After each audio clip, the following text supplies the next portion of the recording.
On l'a planté à cause de la hausse des prix. On a acheté des graines pour 25 centimes d'euros et on l'a planté ici pour en manger. On peut en mettre sur des salades. J'espère qu'on pourra en manger un jour et survivre.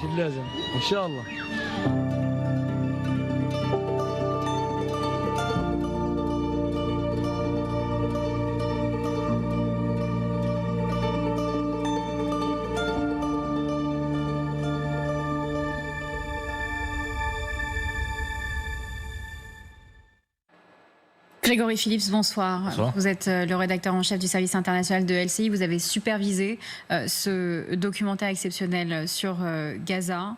On a l'impression de voir au jour le jour la vie des habitants.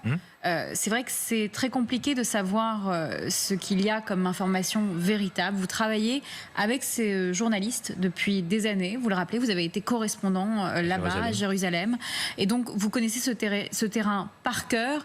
Comment expliquer à nos téléspectateurs la véracité de ces informations, Grégory Phillips ?